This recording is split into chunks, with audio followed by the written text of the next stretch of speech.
Mga kabayan, umani ng kaliwat kanang batikos mula sa netizen ang naging pahayag ni DOJ Secretary Jesus Crispin Boying Remulla kaugnay sa pagkakaaresto ng ICC kay dating Pangulong Rodrigo Roa Duterte.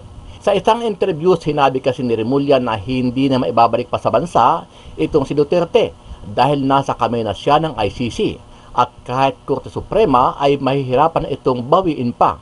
Ito ay sa kabila ng pagkukumahog ng kampo ni BP Sara at kanyang legal team para gawin ang lahat, maiuwi lang sa bansa ang kanyang ama. It's a done deal.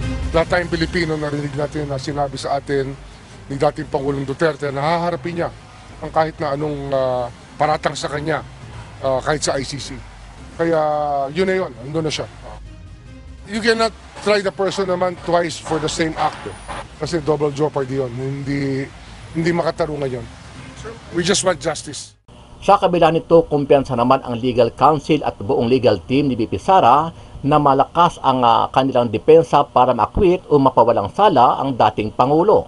Ito ang sinabi ng British lawyer na si Nicholas Kaufman at siyang mamumuno sa pagdinig sa kaso ni dating Pangulong Duterte sa darating na September 23, 2025 na itinakda ng ICC. Sa isang panayam, sinabi ni Kaufman na malaki rin ang kumpiyansa niya ng acquittal o mapapawalang sala ang dating Pangulo.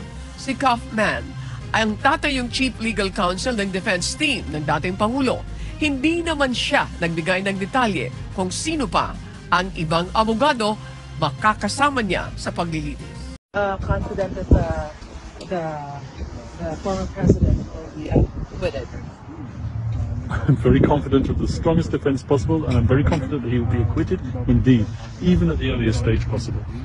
Wait for the September 23 confirmation of charges hearing anymore? We will be filing all necessary applications in due course. I'm not prepared to comment on the defense strategy at this moment in time.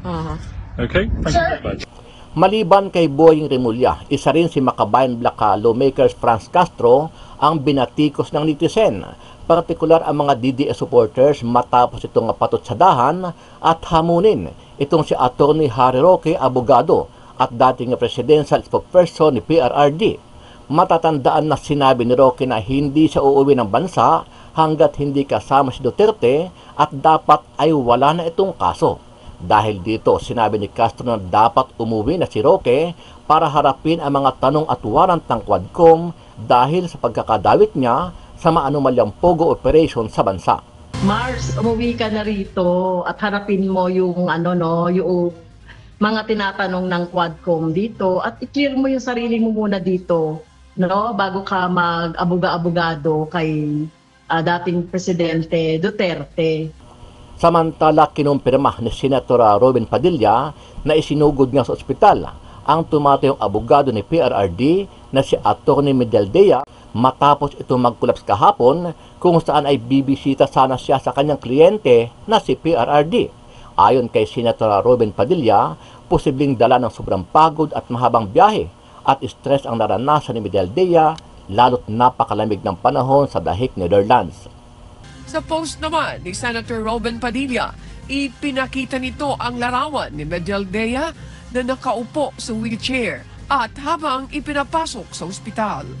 Ayon sa embahada, kasalukuyan na itong nagpapahinga at isang kaanak din ang kasama nito sa ospital. Siguro po medyo kahit na sinong kaibigan, maapektuhan ka. Kaya ganyan po siguro ang nangyari kay PS. Tinamaan na rin ng, siyempre, yung nangyari kay Mayor. Bumaba na din yung adrenaline niya. Siyempre, may adrenaline niya. Yung mga bilis po ng mga pangyayari. Unti-unti kang sisingilin ng ng katawan mo. Pagod mo, hindi natutulog. Wala pong tulog todits. Kailangan po kumilos, mabilis ang mga kilos nila. Ano ang masasabi mo dito, kabayan? Kung ikaw ang tatanungin, may posibilidad pa kaya na maiuwi si Tatay Digong dito sa bansa? O wala ng pag-asa maibalik pa, base na rin sa sinabi ni DOJ Secretary Jesus Crispin Boying Remulla. Sama-sama nating panuorin ang buong video at pakicomment nyo po ang inyong mga reaksyon at sariling opinyon. Pero bago yan, sa mga hindi pa po nakasubscribe sa ating channel na Kabayan News PH, pakipindot po ang subscribe button at pakiclick na rin ang notification bell para lagi kayong updated sa mga bagong upload natin na legit at napapanahong balita. Maraming pong salamat. Yes po. Attorney Sal, maraming salamat for being on the show. Diretso po tayo agad dito. Ang DOJ po naglabas ng pahayag. Nagsabi sila na moot and academic na raw po itong habeas corpus petition dahil ang dating Pangulong Duterte ay nasa ICC na po ngayon at may iba pa po silang mga dahilan na binanggit dun sa kanilang naging pagsagot. Ano po ang inyong reaksyon dito? Hindi po maaaring maging moot and academic. Sinasabi nila na wala nang jurisdiction ng hukuman. Meron pong jurisdiction sapagkat ang gobyerno ay gumawa ng isang illegal na akto. At yung illegal na aktong yon ay hindi po mawawala sa kanyang katawan kahit saan siya magpunta. Susundan siya ng kanyang illegal na ginawa. The illegal act follows this government to wherever it goes. Sapagkat sila po ang nag-aresto, nag-detainee, nag-kidnap illegally, dapat silang managot. At ang habeas corpus, sinasabi yun, nadalin mo sa amin ang akusado o ang petitioner, ang nagre-reklamo. Pag sinagot po nila, hindi, na-surrender na po namin. Wala na kaming pakialam kung yan ay sinurrender nyo. Basta dapat dalhin nyo yan dito. At mananagot kayo kung hindi. Sapagkat kayong gumawa niya, you created your own problem, i-correct nyo. Kayo dapat na gumawa ng paraan kung paano nyo madadala si Ginoong Duterte dito. Binibigyan nga po ng DOJ ng 5 days naman ngayon ito po mga ng Supreme Court, I'm sorry, ang ng 5 days ang mga petitioners na sagutin po itong naging pahayag ng DOJ. Meron pa silang isang sinasabi bukod po dun sa moot and academic na may ibinibigay sila na batas, that's RA 9851, kung bakit pinapayagan ng bansang ito ng Pilipinas sa pwede pong kuhanin o pakipagtulungan nga po ang ICC sa ating bansa. Ano pong tugon nyo doon? Teka muna. Kailangan kasi ibalik natin. Ang usapan dito ay jurisdiction. Matagal na nating sinasabi na walang jurisdiction yan. At sa teorya ni Presidente Duterte, I fully agree with him. From the very beginning, nung nag-meeting kami mga abogado sa Malacanang, na walang jurisdiction ang ICC simply because the Rome Statute. Attorney Sal, nagpuputol-putol po tayo. Ayan, nasa linya ulit. Okay. Attorney Sal, sorry, are you mobile? Tayo po nagpuputol-putol eh. Yes, mobile. Papunta ko sa programa ko. May programa ko 9:30. Sorry. Attorney Sal, kasi ang sabi po ninyo, from the very beginning, kayo po naniniwala sa teorya ng dating Pangulo, dito nga po sa ating pong ICC membership na at tayo nga po'y kumalas. Go ahead, sir. Hindi kumalas. Kung hindi, ang teorya ni Presidente Duterte, wala silang jurisdiction mula sa poll.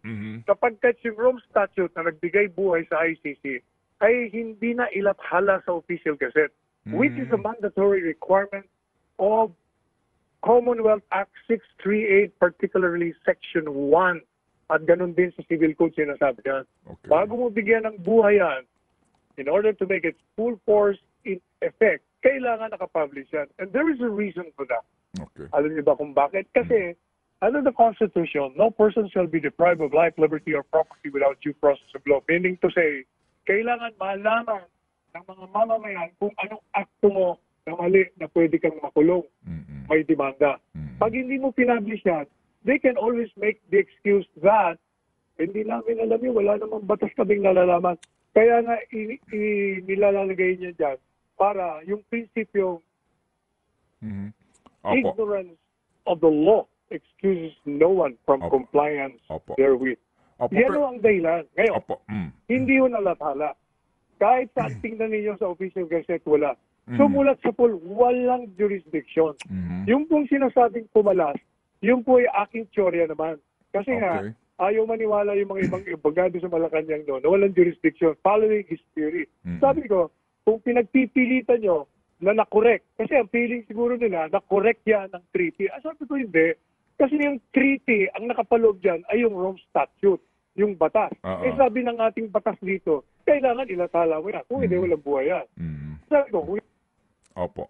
Attorney, yung argumento po ni dating Pangulong Duterte, di ba settled jurisprudence na yan? Pati po itong inyong argumento kasi ang Supreme Court po naglabas na ng desisyon, di ba? Sinasabi nga na kahit na hindi ka na miyembro ng Rome Statute, pero yung mga nangyari before ka kumalas sa ICC ay dapat pa rin may pananagutan ang gobyerno. Di ho ba't ano na yan? Stare decisis? Hindi po, alam po ninyo, yung issue yan, hindi naman na-raise yung non-publication sa official gazette. Ang naka-raise doon, unang-una, ang main issue doon ay kung kailangan ng ratification ng pag-withdraw. Yun ang main issue doon eh. Kaya yung sinasabing residual obligation, obiter dictum lang yun. Kumbaga in passive lang. Hindi mo na-raise yung non-publication sa official gazette, which lies the core of the subject matter. Opo, we understand. Tama po. Kumbaga, meron din pong basihan kung talagang susuriin mo. Anyway, so attorney, meron yun bang tatlong habeas corpus petition ay pinag-isa na lang daw po ng Supreme Court? Yes, kaya nga consolidated ang kanilang sagot din. Oo. So ano pong balak ho ninyo ngayon? Sa inyo pong response dito, meron na po kayong ugnayan sa abogado po nila Mayor tsaka nila Congressman? Hindi naman kailangan mag-ugnayan dahil hiwa-hiwalay na petisyon. Para pareho lang naman ang mga argumento namin. So, ganun din ang teorya nila, ganun din ang teorya namin. Kaya sabay-sabay pa-file within 5 days. 5 days ang binigay sa. Okay, sige po. So, within 5 days po ito. Sige po. So far... Alam po ninyo, hindi na si Duterte ang pinag-uusapan dito. Ang pinag-uusapan dito ay ang sovereignty ng bansa. Sapagkat si Duterte lamang naging simbolo ng pagsuko ng sovereignty ng ating bayan. Kaya magka-Duterte ka man, kontra ka kay Duterte, pabor ka kay Duterte, lahat ng Pilipino dapat tumayo, magkaisa. Sapagkat sinuko natin sa dayuhang institusyon ang ating bansa. Meron tayong legal system at tama si Marcos Jr., walang jurisdiction. Tama si Guevara, walang jurisdiction. Bakit nyo pinatupad? Bakit kayo mismo ang nagpatupad ng isang illegal na warrant of arrest galing sa isang ICC na wala naman jurisdiction, gaya ng inyong pag-amin? Sige po, Attorney Sal, muli kaming tatawag kung kinakailangan dito sa mga isyong ito, lalo na po sa inyo pong ngayong mga pending na mga petisyon or kontramanifestasyon sa kataas-taasang hukuman. Godspeed po, Attorney. Magandang araw po sa inyo lahat. Ako po si Banat Bay at eto, pag-usapan na po natin, naglalaglaga na po. Naku, malupit. Naglalaglaga na ho ng etong Malacanang at itong si Solgen. Kasi etong nakaraang araw, mga kababayan, sumagot po si Solgen. At sinasabi nga niya, ayoko nang ipagtanggol ang gobyerno patungkol ho dito sa ICC. Kasi ang in-state niyang paulit-ulit doon ay hindi na po tayo nasasakop ng ICC, wala ng jurisdiction ang ICC sa atin. Alam nyo mga kababayan, kahit anong deny po nila, na pareho lang daw sila na sinasabi ni Marcos kasi ng kanilang packaging ngayon packaging ni Claire Castro ngayon yan na pareho lang naman sila ng stand ng ating presidente na walang jurisdiction ng ICC pero kailangan makipag-coordinate with Interpol. Alam nyo mga kababayan, ganito lang ho yan, paliwanag lang natin ng simpleng-simple sa lengguwaheng mauunawaan ng mamamayang Pilipino. Ano po ba yung ICC? Ang ICC, International Criminal Court yan, di ba? Ibig sabihin po niyan, simple lang mga kababayan, korte po yan. Okay? Korte po ang ICC. Sa madaling salita, sila po ang pinanggagalingan ng warrant, sila po ang nag-uutos, sila po ang nagdi-decide. Korte. Ang Interpol naman, since kailangan mo ng international police, ika nga, etong international court, kailangan ng international implementor o mag-execute ng kanilang utos, kaya yung Interpol. Okay? Pero gayunpaman, without the Interpol, hindi pwedeng gumalaw ng sarili without the ICC, hindi pwedeng gumalaw ng sarili ang Interpol. Kasi ang nag-uutos ay ang ICC sa Interpol tapos doon sa taong aarestuhin. Sa madaling salita, sa lingwahe naman natin, sa lokal, gawin nating lokal. Yung korte, yung ating korte dito, like RTC, Court of Appeals, Supreme Court, yung ganyan, yan po yung korte. Okay? Ang pulis, hindi ho pwedeng basta-basta manghuli yan unless may ginagawang hindi tama. O ibig sabihin, merong ginagawa yung isang tao na krimen. Doon lang pwedeng hulihin. Pero hindi ka pwedeng hulihin laang ng isang pulis at sabihin sa'yo, huli ka kasi gusto namin. Hindi pwede yun. Kailangan ang authority niya nanggagaling sa court. So everything that happens o gagawin ng pulis, dapat nanggagaling sa korte. Kuwari, implement yung warrant. O ito yung warrant. So, kunwari, itong pulis naman, pupunta doon, isa-serve yung warrant. Hindi pwedeng sasabihin ng pulis, sandali, gusto namin saliksikin din yan. Gusto rin namin halughugin yung lugar ninyo. So, kami na magdidesisyon. Hindi ho, si Torre lang ganun. Pero hindi ho talaga ganun dapat. Okay? Dapat po lahat ng gagaling sa utos ng korte. The authority of the court. Ganun lang ho kasimple yun. Korte, PNP, o kung sino mga armed body na mag-execute noon, pwedeng NBI, o eto po yun. Yun ang papel niya. Sa international concept naman, ICC, Interpol, yung aanuhin. Kaya yung palusot nilang paulit-ulit na sinasabi nilang hindi naman kami sumusunod sa ICC kasi walang jurisdiction. Tama naman yung sinabi. Pero kami ay sumunod sa Interpol. Malaki yung katarantaduhan po yun. Bakit kanyo? Yung Interpol, ano ba ang ini-implement niya? Ang ini-implement niya ay yung utos ng ICC. So he is following the order of the ICC. Questionably pa nga yan kasi sabi nga dyan questionably dahil wala naman daw po talagang warrant at wala rin pong red notice. So ibig sabihin medyo questionable na nga. Pero let's assume na meron sila. Ibig sabihin the authority of the Interpol comes from the ICC. So hindi mo pwedeng sasabihin na hindi kami susunod sa ICC pero susunod kami sa Interpol. Anong authority ng Interpol makialam sa atin? 'Di ba? Kung walang body na nag-utos sa kanila, sino 'yun? ICC. As simple as that. Kaya nga sinasabi ni Solgen, mahirap ipagtanggol kayo. Bakit? Kasi nga, hindi na tayo parte ng ICC. That is my stand. Hindi na tayo parte ng ICC. Therefore, I conclude, hindi ko pwedeng ipagtanggol yung alam kong tama naman yung kalaban. O tama naman yung kabilang side. Yun yung sinasabi. Kaya lang, syempre, ito si Claire Castro, kilala nyo naman itong tanso vlogger na ito Huwag natin tawagin vlogger, tanso vlogger kasi malaki yung pinagkaiba ng vlogger na Duterte supporter May utak po mga Duterte supporter. Ang mga tanso vlogger, kahit mali, ipipilit ang tama. Yan ang mga tanso vlogger.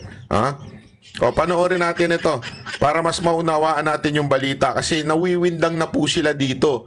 Sa sobrang nawiwindang na sila, nilalaglag na po nila si Solgen. Kulang na lang talaga sabihin mag-resign ka na kasi wala kang, kasi ito ang senaryo nito, ito yung tinatawag na medyo chessmate. Bakit kanyo? Kasi nga, sabi ni Solgen, nasa bahala ng presidente kung ako sisisante niya o ifo-fire niya. Pero at the same time, itong tagapagsalita ng Malacanang, napakakapal talaga ng muka. Itong tagapagsalita ng Malacanang, iba ang tinig. Di ba? Iba ang salita, iba ang buka ng bibig. O dapat, ang sagot ba naman niya, i-assess mo sa sarili mo. Kung dapat ka na talaga mag-resign. Di ba? Iyan ang sinasabi niya. Wala na sa hulog talaga itong aling to panoorin natin to Inaubayan na raw ni Solicitor General Minardo Guevara kay Pangulong Bongbong Marcos kung dapat pa ba siyang manatili sa pwesto. Kasunod yan ang pagtanggi ni Guevara na depensahan ang posisyon ng gobyerno sa pag-aresto kay Duterte. Nasa frontline na balitang yan si Maricel Halili. Si Solicitor General Menardo Guevara raw mismo ang dapat tumimbang kung nararapat pa ba siyang manatili sa Office of the Solicitor General. Ito ang sinabi ni Palace Press Officer Undersecretary Claire Castro nang tanungin kung papalitan ba sa pwesto si Guevara. Matapos magpadala ng manifestation ng OSG sa Korte Suprema kung saan tumanggi si Guevara na maging abogado o bahagi ng pagdinig tungkol sa consolidated petition na habeas corpus na inihain ni na Mayor Paste, Congressman Pulong at Kitty Duterte. Kaugnayan ang umano'y illegal na pag-aresto sa kanilang amang si dating Pangulong Rodrigo Duterte. Si Guevara ay naging kalihim ng Department of Justice sa ilalim ng Duterte administration. Sabi ngayon ng Malacanang, siguro po mas maganda po kung mismo si Solgen ang mag-assess sa sarili niya kung siya pa po ba ay nararapat na tumayo bilang Solicitor General. Grabe, no? Ha? Yan, makikita mo talaga na wala sa hulog tong aling to. Wala sa hulog to. Wala. Unless, Mr. Marcos, inutusan mo itong alin to na yan ang sabihin. Kasi kung ako, hindi dapat tayo nagsasalita ng ganyan eh. Hindi ko siya dapat kasi, remember, ang sabi nga nila, di ba, mga sekretary, itong si Solgen, yan po ay ano lang, sila po ay nagtatrabaho sa pleasure of the President. Ibig sabihin, walang ibang dahilan para mag-stay yan kung hindi yan gusto ng Presidente. Okay? Napakalinaw po nun.